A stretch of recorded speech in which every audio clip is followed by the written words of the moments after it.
Hello and welcome back to English Podcast Voice, the place where we break down English for you, moving you quickly from curious learner to, well, a really well-informed conversationalist. I'm your host, Quinn. And I'm Riley. It is genuinely good to be here.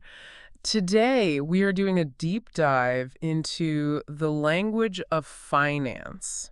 Ooh, the big one, money. The big one. It's that universal topic, isn't it? It's sometimes fascinating, often pretty stressful, but absolutely essential if you want clarity and confidence and, control in your life. Both financially and, for us, linguistically, right? Exactly. Linguistically is the key. Absolutely. I mean, money language is just, it's everywhere. It touches every single part of our lives. From the really mundane stuff like the $3 coffee we buy every morning to those big, scary B2 level words like liabilities and cash flow forecast. And I'll be completely honest with you and everyone listening, I really struggle with this stuff. Well, that's what makes you the perfect guide for our listener. You bring that critical human perspective to all the data. I do. I bring the struggle. Just last month, I bought this super expensive jacket that I definitely did not need. It was on sale, Yeah. And I was so confused about whether I'd use my debit or my credit card, and now the bill is here. And that feeling of financial uncertainty is just, it's the worst kind of anxiety. That feeling of uncertainty, that's precisely what we are here to try and eliminate today. We want to take those complex financial concepts and just, turn them into simple, usable English. We want you to feel confident when you read that bank statement or, talk about a budget with someone. I love that mission, confidence through clarity. And speaking of confusing language, here's a little teaser for our pop quiz later. Yeah. This one gets right into the cultural nuance of finance. Ooh, okay. So when you're saving money for a big trip, what is the crucial difference in tone and meaning between calling yourself a penny pincher and calling yourself a cheapskate? Ah, that's a good one. Because there's a huge distinction there that native speakers pick up on instantly, and getting it wrong can, really cause offense.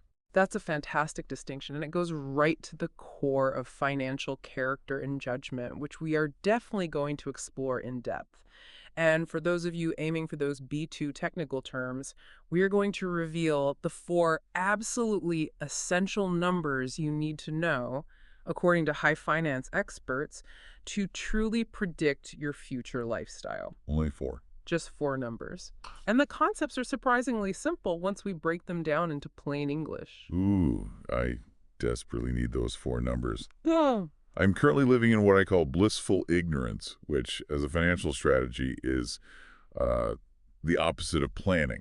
I need a map, not a blindfold. Well, we're moving you toward informed awareness, and informed awareness leads directly to freedom. Excellent. Before we jump into the core material and dissect every single word, we have a quick mandatory request for you, our listener. Please subscribe to English Podcast Voice and like this deep dive right now. It truly helps the channel grow, it ensures we can keep providing this kind of detailed analysis, and it keeps us motivated to break down these dense topics for you. It really does. Thank you. Now, should we get into it? Let's start with the very foundations of money management. Let's do it. Okay, so let's start at the absolute beginning of smart spending, the first lesson in financial literacy. Every source we looked at stressed this, but I still think people mix it up all the time. What is the simple, clear, non-negotiable difference between a need and a want? That is the starting line. It's the starting line for all financial literacy, whether you're managing money or just learning the vocabulary. So a need. A need is something you absolutely must have to live, to survive, and to function at a basic level. It's essential. Okay, so food, shelter.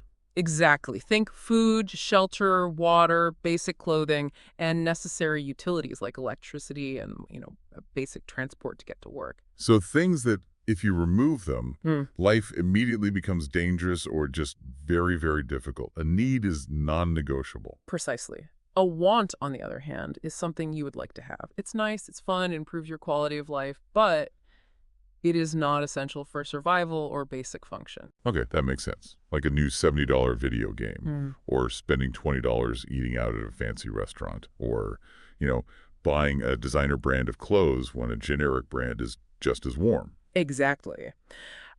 The difference is that luxury element, or the the optional upgrade. We can use a simple analogy here to fix this in your mind. Oh, good. I love analogies. A need is the foundation of a building. The concrete structure, the roof, the walls, the basic plumbing. Without those, the building collapses. A want is the optional decoration, the fancy marble countertops, the massive 80-inch television, the new video game console. I see. Those are nice to have, but the building still stands without them, and you're still safe inside. That is a powerful visual because it implies that if I spend money on too many wants, I might actually be undermining the financial foundation of my own house. So groceries, the ingredients you buy to cook a meal at home, that's clearly a need. But buying a takeaway meal every night, even a cheap one, is this. That's a want. That's your core comparison. You need to consume food to live. That's the need. But you want the convenience and the zero effort of a restaurant or a takeaway meal. That's the want. This simple distinction, our sources point out, is the secret to smarter spending. If you just pause for 2 seconds before buying anything and ask, is this truly a need or just a want? You immediately gain a crucial moment of control. I need to start asking myself that question every single time I look at my online shopping cart. Okay, let's go even deeper on the language here. We often use words like essential and necessary. Are these just perfect synonyms, or do they have subtle, usable differences? That's a fantastic M2 vocabulary question that gets right at that B1, B2 nuance. They are very close, but they carry different weights, and critically, they have different common collocations. Essential refers to something absolutely fundamental. It's the core element, without which something cannot exist or function at all. Okay, like the heart of a body or the engine of a car. Exactly. Now, necessary refers to something that is required or needed in a specific situation or context. It implies obligation or high usefulness, but not always the absolute core component. So essential feels stronger, almost like life or death or system failure. If it's essential, there's no working around it. But if it's necessary, I must do it. But maybe there's a workaround if the situation changes. You've captured the weight difference perfectly. Let's use our 5x examples to really cement this concept through context. Let's start with essential. 1, a formal example. The board determined that comprehensive cybersecurity measures are an essential component of the modern financial infrastructure. Meaning, without it, the whole system could fail. Precisely. It's fundamental to its existence. 2, a casual one. Water and sleep are essential if you want to perform well in the morning. I can't function without them. Yeah, fundamental requirements for your body. Exactly. 3, a funny one. For a deep dive into complex financial data, my third cup of coffee is absolutely essential. My brain just stops without it. Huh. I feel that. You're using hyperbole, but it feels essential. Totally. Number 4, historical. During the siege of the city, rationing ensured that only essential resources, primarily food and medicine, were distributed. Life-sustaining core items. Got it. And finally, a philosophical one. Some philosophers argue that freedom of thought is essential to the human condition, a non-negotiable element. Now, let's compare that to necessary, which often implies a required action or a step in a process. Okay. Number 1, formal. In order to secure the business loan, providing 6 months of bank statements was necessary. Okay, so it was a required step, but the bank could still exist without my statements. You've got it. 2, casual. It's necessary for you to come to the budget meeting. Otherwise, we won't have the quorum we need to vote. It's required for that specific outcome. 3, funny. Bringing snacks is necessary if you want to survive a boring 4-hour lecture without falling asleep. It required preparation to cope with a bad situation. I like that one. 4, historical. Due to the storm, the police determined it was necessary to evacuate the coastal village. A mandatory action because of the circumstances. And finally, philosophical. Is suffering necessary for genuine growth? Pondering if this is a requirement for evolution. I see the difference so clearly now. Essential is the core ingredient or system component, and necessary is the required action, rule, or requirement for a specific outcome. You nailed that summary. Okay, let's try a mini skit using both words to make sure I've fully internalized it. Let's say we're starting a small online business selling custom artwork. I'm the nervous entrepreneur. Love this. I'm the seasoned business consultant. Go. Hi, I'm so excited about my new art business, but I'm worried about costs. I'm not sure where to start. That's understandable. First, we need to distinguish what's essential. Do you have the core tools for creating the art? The digital tablet, the high-quality paints? That equipment is absolutely essential. Without it, you have no product. Yes, I have those essential components, the tablet and the software. Okay, what's the next necessary step, even if it's annoying? Next, we have to consider the legal side. Because you'll be selling internationally, it will be necessary for you to register the business name and file taxes next quarter. It's a required step for legal compliance. Ah, so filing taxes is necessary for the law, a required step.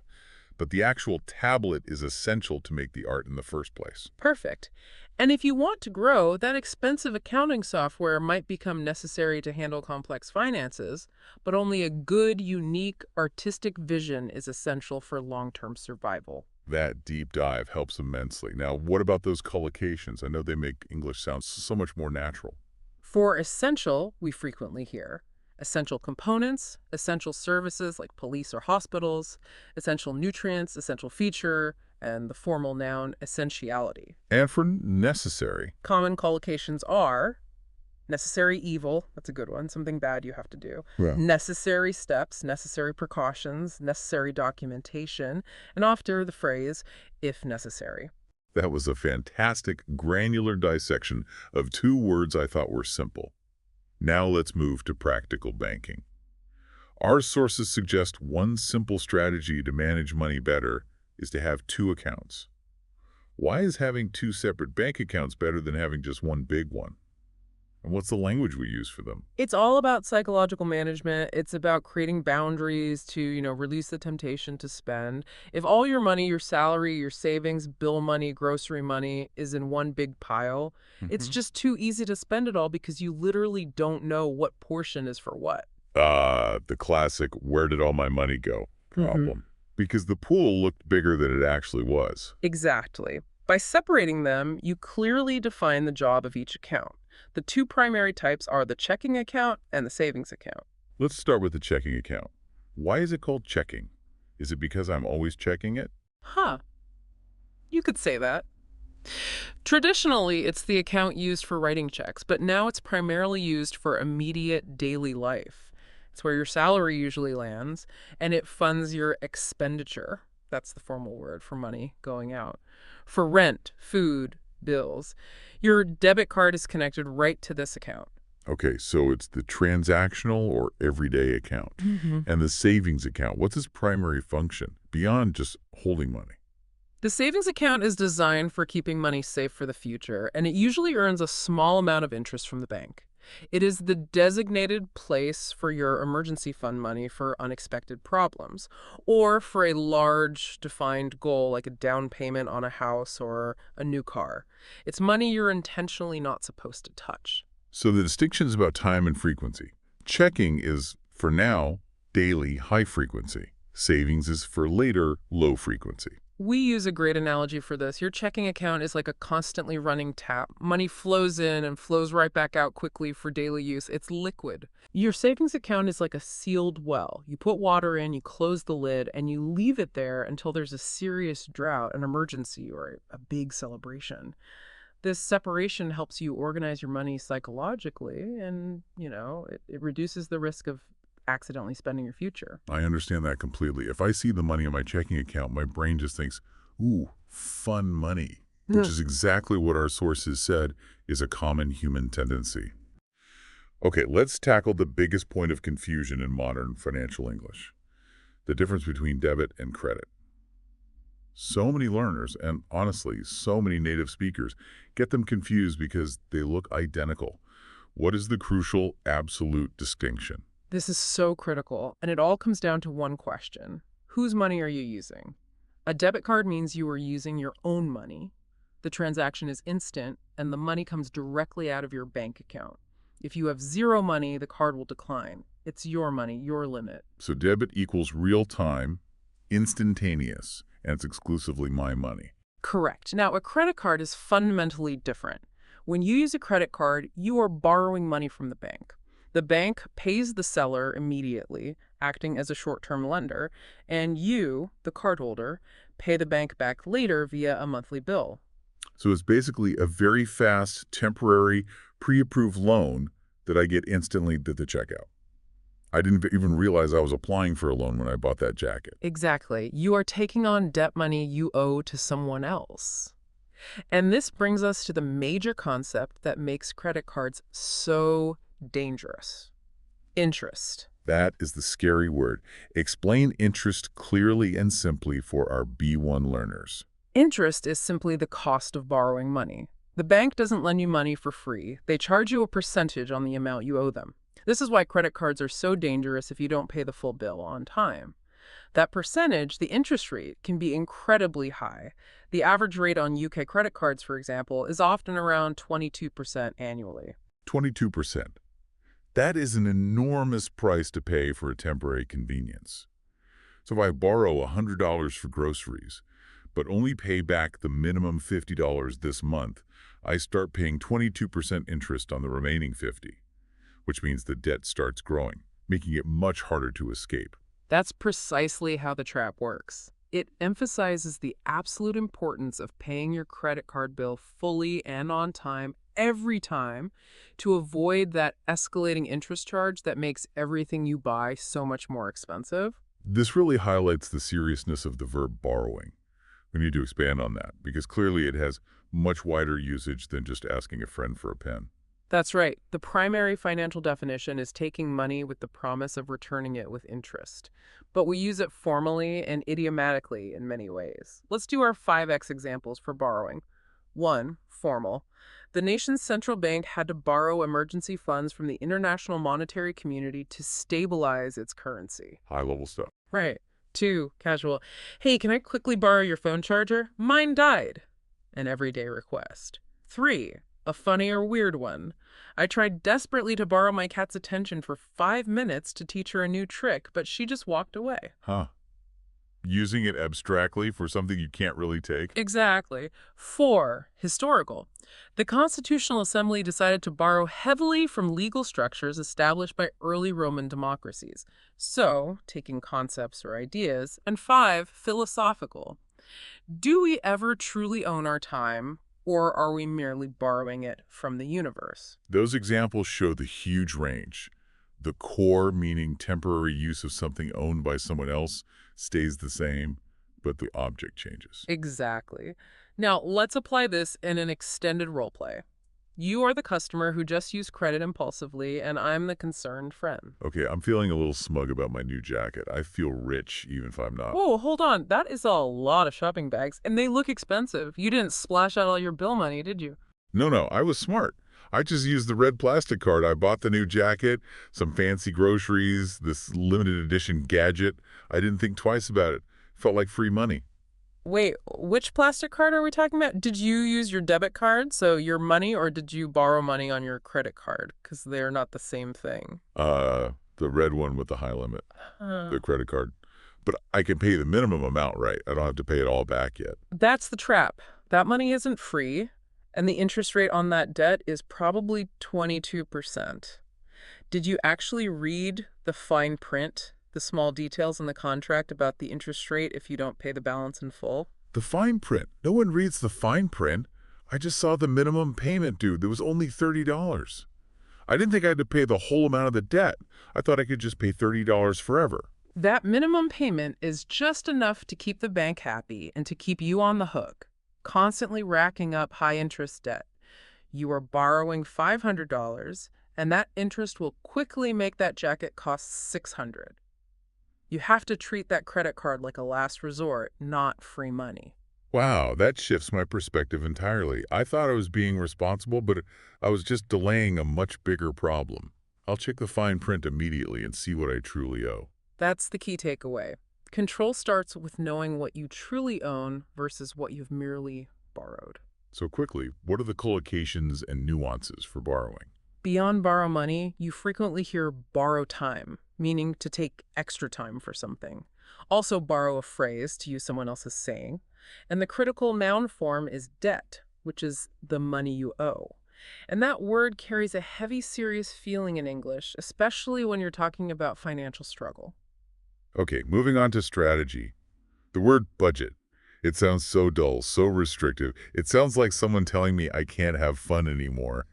How do we reframe this? That negative feeling is incredibly common. People see a budget as a restriction on their life right now. But we should reframe it as a simple plan, or, as one source put it, a map for your money. You're giving it directions, not building a cage for it. A map? A map sounds much, much better than a spreadsheet. A map promises a journey, a destination. Exactly. A budget is just you taking conscious control and telling your money where to go ahead of time instead of wondering later where it all disappeared. The goal is simple tracking: money in, your income or salary, and money out, your expenditure, rent, food, transport, fun. So let's use the map analogy. How does that work in practice? How do I stick to it? Okay, so the budget is the map showing the roads you plan to take. Tracking your spending is the process of putting physical pins on that map to see exactly where you've actually driven. And maybe you realize you made 30 detours for coffee or spontaneous shopping instead of taking the scenic saving route. I think my map would look like a giant pin cushion in the shape of a coffee cup. That's why I find budgeting so hard. I hate confronting the reality of where my money actually goes. But that confrontation is exactly the point. The sources stress that the best way to start is with simplicity. You don't need fancy apps. Just grab a notebook and a pen. For 1 week, write down everything you spend, even the tiny items, like that $3 coffee or the $1 snack. Why focus so much on the small things? It feels like micromanaging. Oh. Shouldn't I focus on the big stuff like rent? Because the small things are insidious. They add up dramatically without you noticing. If you spend $3 on a coffee every workday, that's $15 a week. In 1 month, that's $60. In a year, that single small habit costs over $700. If you do it every single day, it's over $1,000 a year. Seeing that big number is often the moment of truth that creates real change. That moment of truth often comes right after what I call the supermarket cookie incident. I'm walking past the checkout, I see a treat, and before I know it, it's in my basket. That's impulse buying, right? That's precisely it. Impulse buying is when you purchase things too quickly, without careful thought, usually driven by emotion or seeing a flashy sale sign. It's what happens when you buy something for that quick dopamine buzz, that temporary high we call retail therapy. Retail therapy. Yeah. A feeling is great for 10 minutes, but then the guilt sets in, especially if I use that credit card. Right. And the simplest, most effective solution our sources introduce to fight that impulse is the 24-hour rule. Tell me about this magical, non-financial rule that sounds like pure psychological genius. The 24-hour rule is simple to implement, but it's difficult to master. If you see something expensive, something you want, not something you need, you do not buy it today. You physically walk away or close the web page. You wait 24 full hours. You sleep on it. You sleep on it. You actively think about whether you still need it tomorrow. And usually the immediate excitement fades, the emotional connection breaks, and the next day you realize, you know what, I truly don't need that at all. Wow, that's so smart. It uses time to cool down the impulse emotion and lets logic come back in. But what about the fear of missing out FOMO, especially if it's a limited edition item? That's a fantastic challenge. FOMO is powerful, which is why the rule requires discipline. You have to commit to choosing long-term financial stability over the short-term feeling of possession. If you miss a limited edition item, you save the money, which is a greater long-term reward. Okay, I accept the challenge. Now let's focus on the language we use for that extravagant spending. Splashing out. It sounds expensive, doesn't it? Splashing out means spending extravagantly, often on a luxury item or a treat. It implies a large, non-essential expense done in a spontaneous or celebratory way. Let's do our examples for splashing out. 1. Formal. The manager, after securing a massive new contract, decided to splash out on a new monitor for every employee. A big, but maybe strategic expense. Right. 2. Casual. It was our anniversary, so we decided to splash out on the most expensive bottle of champagne on the menu. A celebratory one-off. Exactly. 3. A funny one. My neighbor won a little money, so he decided to splash out and buy a ridiculous miniature pony for his front lawn. Huh. Bizarre and totally unnecessary. I love it. 4. Historical. The ancient merchant, after a successful trade route, decided to splash out on building a grand new villa outside the city. A display of wealth and status. And 5, philosophical.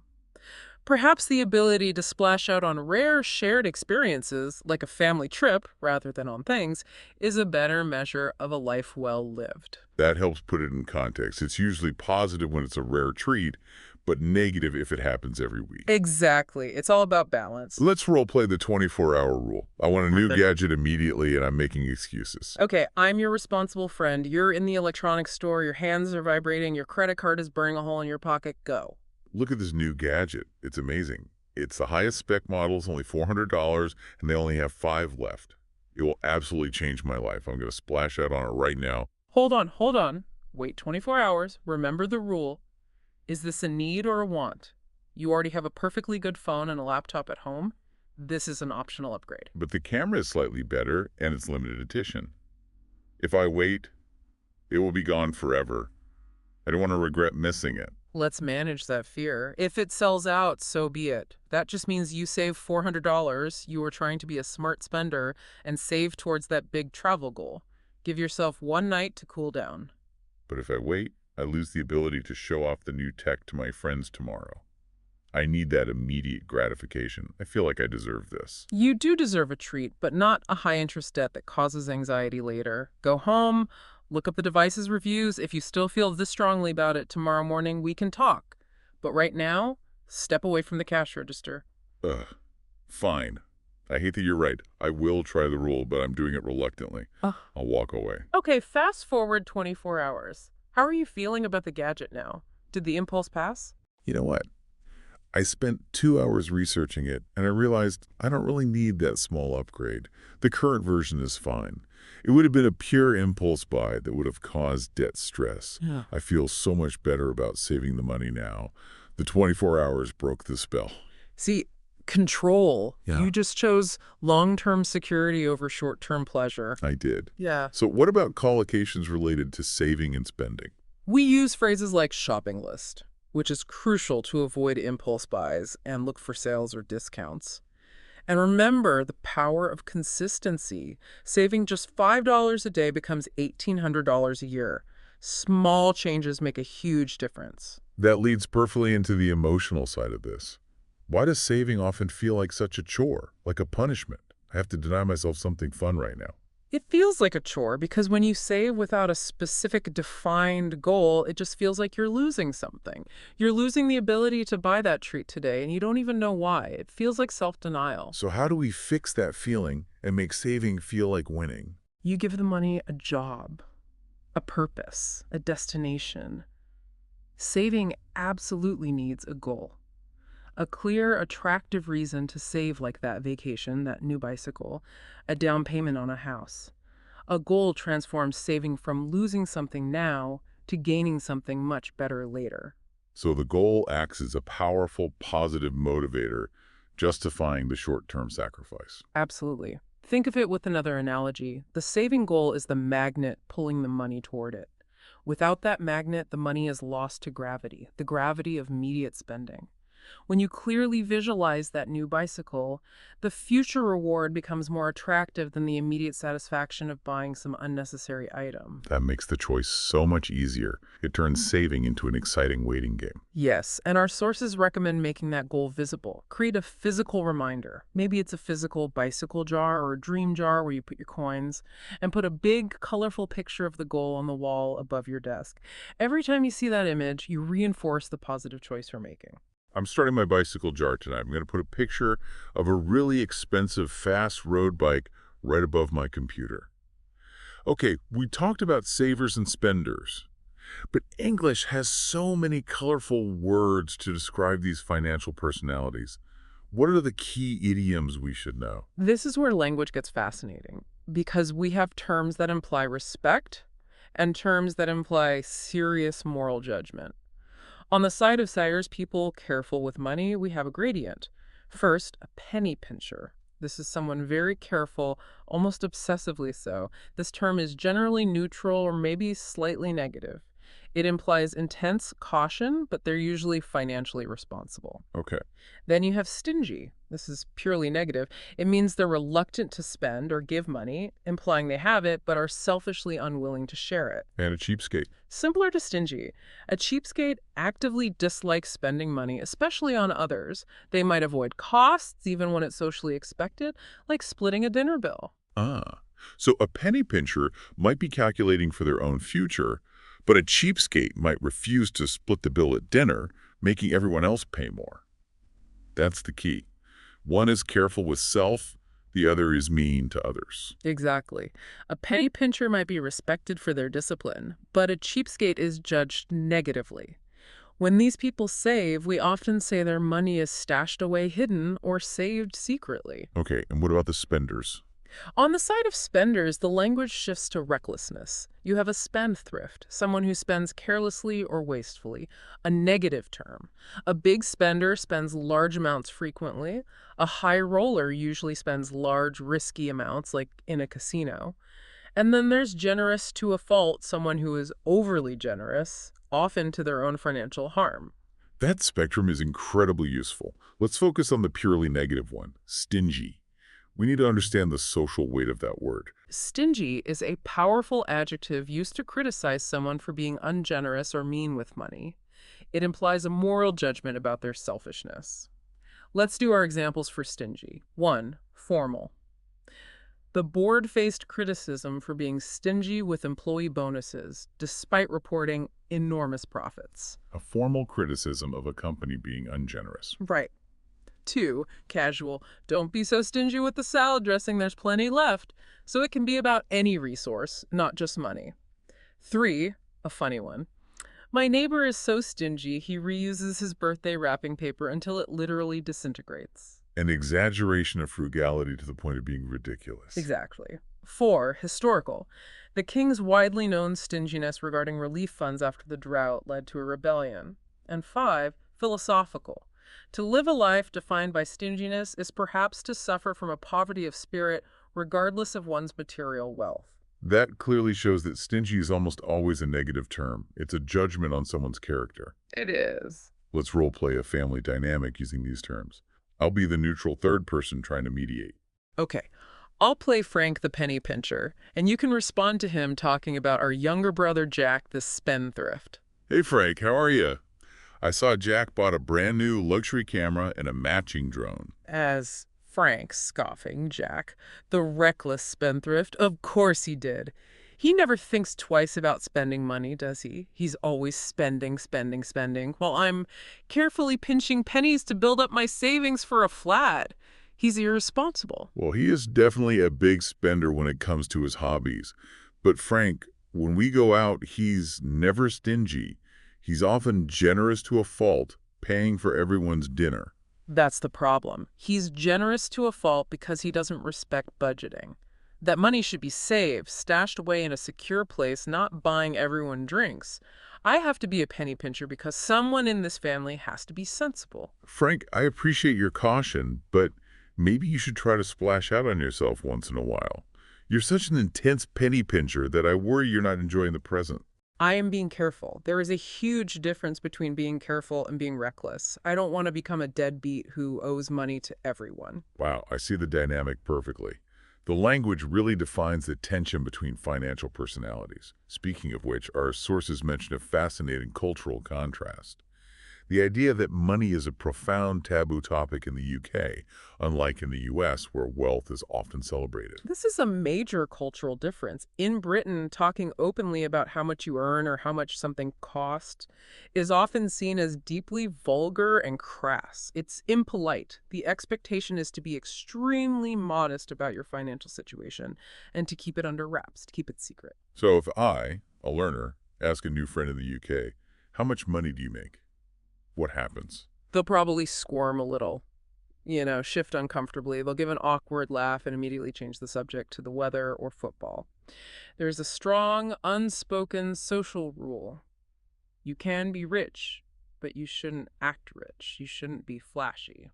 In contrast to the US, where success and wealth are things you've earned, something to celebrate.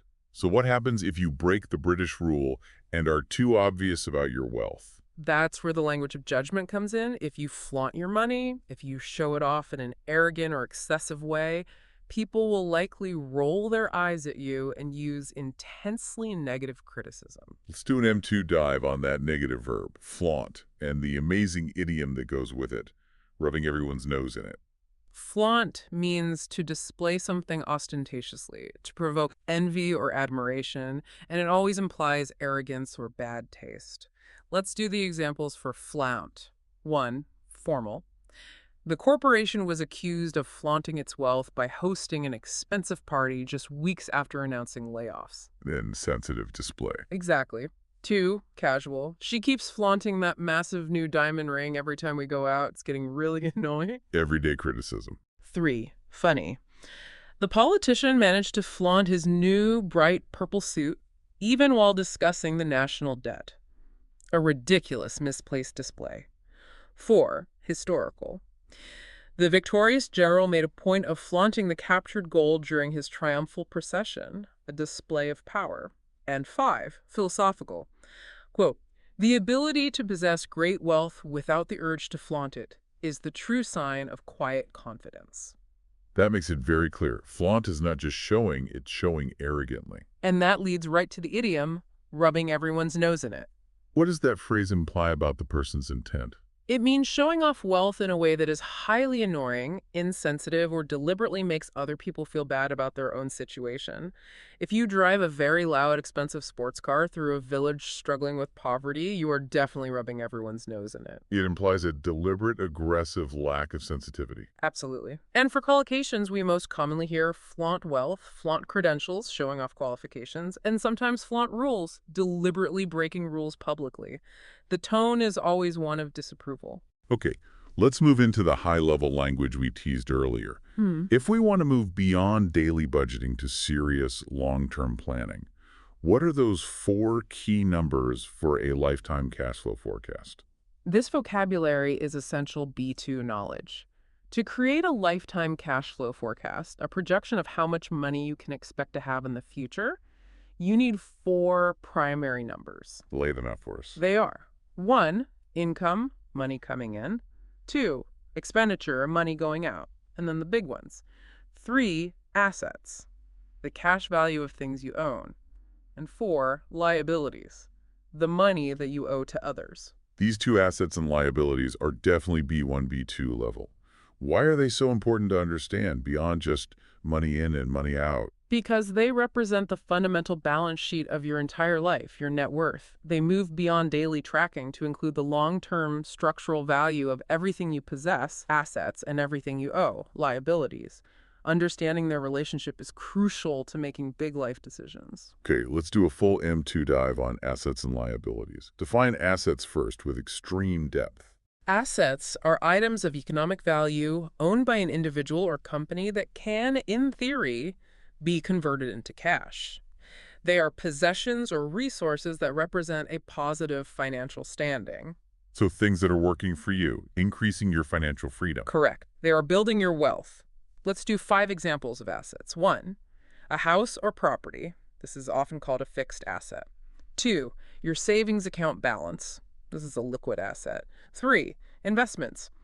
Money in stocks or bonds that are expected to grow. 4. Intellectual property. Things like patents or copyrights that generate income. And 5.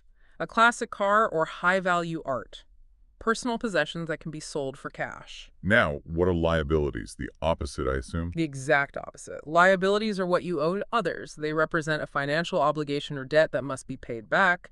They reduce your overall net worth and often cost you money through interest. So things that are potentially working against me? Precisely. 5 examples of liabilities. 1. Credit card debt. This is often a current liability because it's due soon. 2. A mortgage. The large, long-term loan to buy property, a long-term liability. 3. Student loans, money borrowed for education. 4. Outstanding taxes, money owed to the government. And 5. A pending lawsuit, a financial obligation you might have to pay in the future. Okay, let's put these 4 terms into a sec. We're meeting with a financial advisor about a big life change. I'm the methodical advisor, ready to assess your financial health. Go. Advisor, I need to know if I can afford to quit my job and travel the world for a year while trying to start an online business. I have $50,000 saved, and I own a new car. That's an exciting goal. But before we greenlight any travel, we need a clear forecast. Let's look at your four numbers. First, your income is currently excellent, but will be zero if you quit. We need to look at your monthly expenditure. But most importantly, we must analyze your assets versus your liabilities. My assets are the $50,000 in savings. That's a strong liquid asset, right? And the car, which is worth about $20,000. Is the car a good asset? The savings are excellent. The car, however, is a classic depreciating asset. Its value decreases over time. It's an asset, but not a growing one. Now, what about your liabilities? Any student loans, mortgage, or credit card debt? I have a $10,000 student loan. That's a long-term liability. And about $2,000 in high-interest credit card debt from that jacket. So your total liabilities are $12,000. We subtract your liabilities from your assets to find your net worth. It looks manageable, but you must factor in that travel expenditure. We need a plan to pay down those high-interest liabilities first. The technical language feels so much more concrete when we see the relationship between the words. I get it now. That's the goal. Now for the collocations. For assets we use liquid assets, fixed assets, total assets, asset management, and digital assets like crypto. And for liabilities. We use long-term liabilities, current liabilities, total liabilities, liability insurance, and the umbrella term debt liability, essential terms for business reports or loans. Understanding your personal liabilities is key, but what happens when they skyrocket because of things you can't control? We have to transition to a harder reality, the cost of living crisis. Our material outlines a very tough situation globally. That's a crucial transition. The data paints a picture of immense pressure on ordinary households. We're talking sharp, painful increases across essentials. Food prices are up around 25% compared to just 2 years ago. Energy bills are still often double what they were. That's immense. And when necessities cost so much more, what vocabulary do we use to describe that feeling of struggle? It's the language of desperation. The sources mention people feeling the squeeze, that physical, emotional pressure, and having to resort to painful measures like rationing energy, skipping meals, or living on a shoestring just to make ends meet. It sounds like families are making terrible compromises just to get through the week. They are. And this leads to people working harder but feeling like they're getting nowhere. That's the core analogy used. Running on a treadmill. They're working longer, harder hours, but because prices were rising faster, they are getting nowhere financially. And the result of that treadmill run is a massive increase in consumer debt. Massive, highly stressful debt. The rise is significant. Credit card debt alone is up nearly 12%. This means people are not borrowing for luxury items. They're relying on credit just to cover basic expenses like food. This is debt that is essential for survival. And once you're in that debt cycle, it's almost impossible to get out. Let's look at some idioms that capture that feeling of being trapped. These are essential B1 idioms for financial struggle. First, chasing your tail. It means you're constantly busy paying one bill, but immediately another one pops up, leaving you exactly where you started. Huge effort, no progress. Second, goes kaput. This is an informal phrase meaning something suddenly breaks down, like a car or a washing machine. This unexpected expense throws a shoestring budget into chaos. And third, back to square one. This means having to start over from the beginning. You finally clear your debt, your car goes kaput, you have to borrow money again, and you are sent right back to square one. It's a vicious, exhausting cycle. The idiom chasing your tail perfectly captures that sense of wasted effort. This crisis hits everyone differently, and the sources highlight the huge wealth inequality. The data point that the richest 10% of UK households hold almost half of all wealth is staggering. It creates systemic inequality. Wealthy families can guarantee debt-free graduation, purchase property early, and avoid that constant money anxiety. For others, they're paying through the nose for rent and watching property prices climb out of reach, often despite working their socks off. Beyond general wealth, the data reveals specific inequalities, like the persistent gender pay gap. Yes, the overall gender pay gap in the UK is still around 14.3%. On average, women earn less than men for comparable work. And this is compounded by family structure, which is captured by the term motherhood penalty. Correct. The motherhood penalty describes the systemic economic disadvantage faced by mothers. Research shows that by the time a woman's child turns 12, her hourly pay is, on average, a third, 33% lower than a man's. This is because women are far more likely to take time out of work for childcare, and those career breaks result in permanently reduced earnings. And then, to add financial insult to injury, we have the concept of the pink tax. What is the mechanism behind the pink tax? The pink tax is the practice of charging women more for identical or near identical products simply because they are marketed to women. The mechanism works through product segmentation. Explain segmentation. Segmentation means placing the same product into a new category and branding it differently. For instance, a basic disposable razor. But if you color the handle pink and put it in the women's care section, marketers can argue the cost of marketing is higher. And the data confirms this isn't just a slight difference. A 2024 report found that, on average, women's personal care products cost 37% more than the equivalent men's version. The product is the same, but the marketing and color allow the retailer to charge substantially more. That's shocking, especially considering the existing gender pay gap and motherhood penalty. You earn less, and you pay more for necessities. Let's discuss the changing nature of work and the insecurity it brings. The gig economy jobs like Uber, Deliveroo is massive now. How do we define this, and why is it so attractive, even if the financial data is worrying? The gig economy refers to a labor market of short-term contracts, freelance work, or gigs rather than permanent jobs. The major attraction is flexibility. Let's explore that positive side first. Why is flexibility so attractive? Flexibility means control over your schedule. For students or parents, the ability to work when you want is invaluable. If a parent needs to pick up their child at 3 p.m., they can just switch off the app. This sense of freedom is a powerful pull. That makes sense, but the sources highlight that this freedom is often illusory. It is. The cons are substantial. Workers are technically self-employed, but are still working for large platforms that call the shots. They dictate the terms. Critically, these workers don't get basic protections. No sick pay, no holiday pay, and no guaranteed hours. And the pay data is scary, often below the living wage. Indeed. One study found the average gig worker earns about £9.30 an hour after expenses like fuel, which is below the UK's real living wage of £12 an hour. It's instability by design. That leads to immense stress. Let's look at the idioms used to describe this specific instability. These phrases describe the insecurity of gig work. First, calls the shots. This means the company controls the decisions. The worker has no real power to negotiate.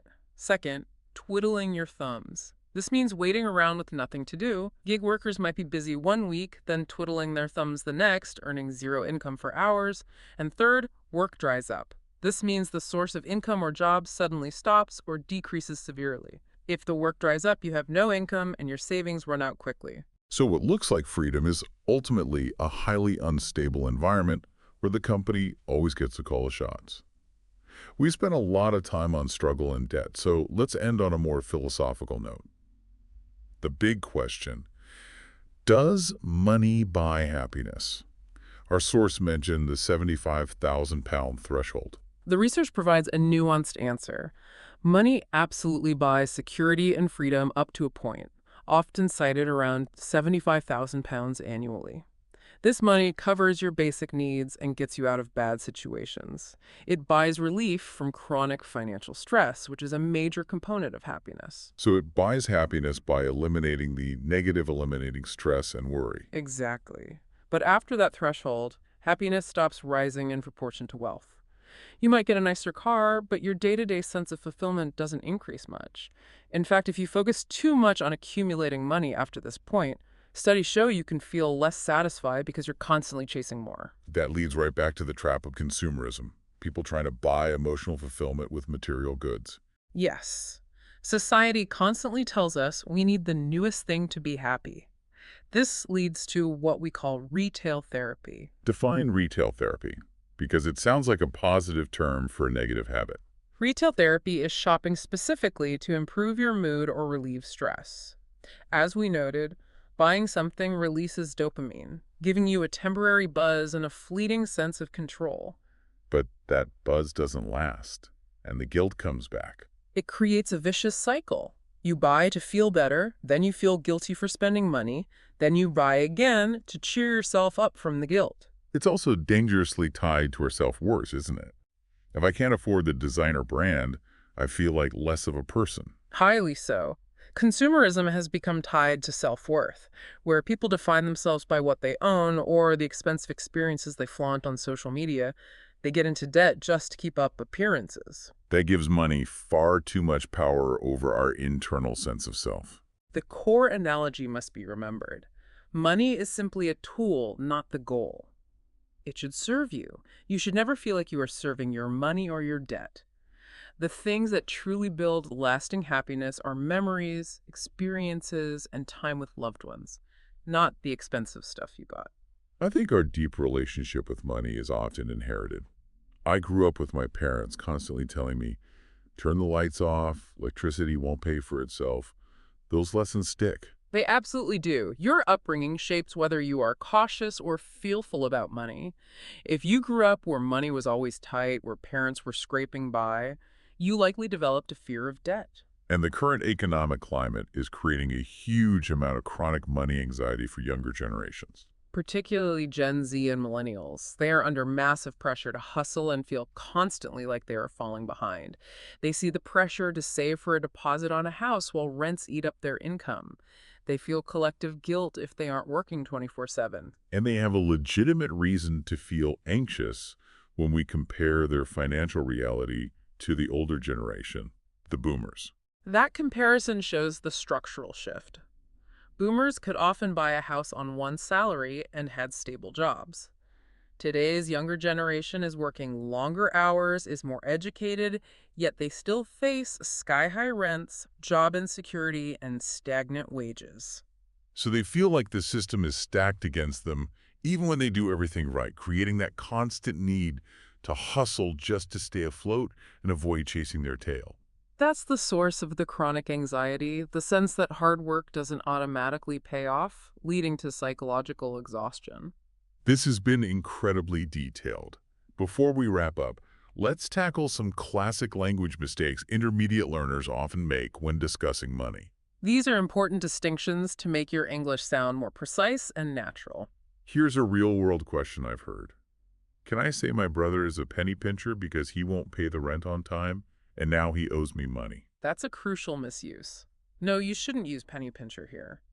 Remember, a penny pincher is tight with their own money, but they are usually responsible and pay what they are obligated to pay. So what is the right word for someone who just refuses to pay money they owe?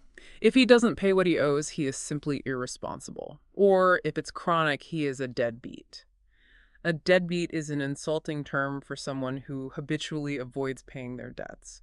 It carries a much stronger moral condemnation. So penny pincher is a personality trait. Deadbeat is a failure to meet a responsibility. Got it. The next mistake involves confusing two crucial verbs, saving and investing. Okay, what's the common mistake? A learner might say, I need to save money for the stock market over the next 20 years. Why is that verb wrong in that context? Because saving and investing are two different actions. You save money in the bank. The primary goal is safety and easy access. If you are putting money into the stock market with the expectation that it will grow over a long period and accepting risk, you must use the verb invest. So saving is for the short-term, safe emergency fund, and investing is for long-term, riskier growth goals. I save for a trip next year, but I invest for retirement in 30 years. Precisely. You save for an emergency, but you invest in stocks for growth. The final common mistake is mixing up idioms that describe having zero cash versus having low cash. Give me the confusing example. I'm flat broke, but I still have my house and my car. That sounds like a contradiction. It is. If you are flat broke, you literally have no money at all. You cannot even afford a cup of coffee. It means completely destitute. If you still own assets like a house and a car, you are not flat broke. So if I have valuable assets but no cash on hand to pay the bills this week, what's the correct language? You are strapped for cash or hard up for cash. This means you don't have immediate liquid funds available, but your overall net worth isn't zero. It's an important distinction. Flat broke means zero cash.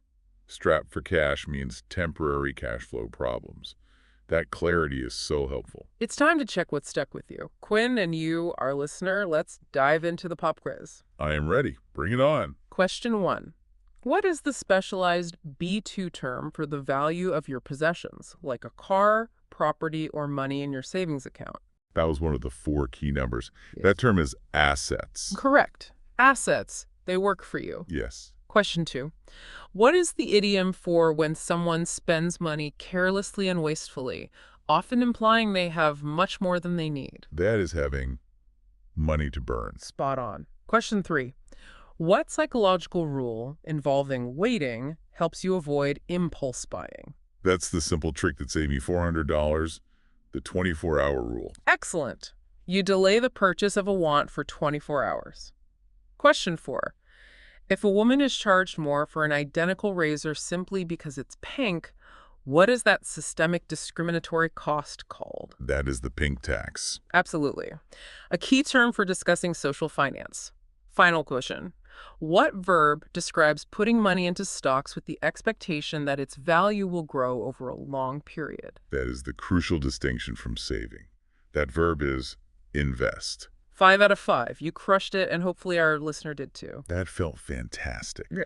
Let's wrap up with the biggest takeaways from this deep dive. We covered foundational principles, high-level vocabulary, and social context. Top 3 concepts that should stick with you. First, master the difference between needs and wants. This is the key to controlling spending. Second, recognize that investing is different from saving.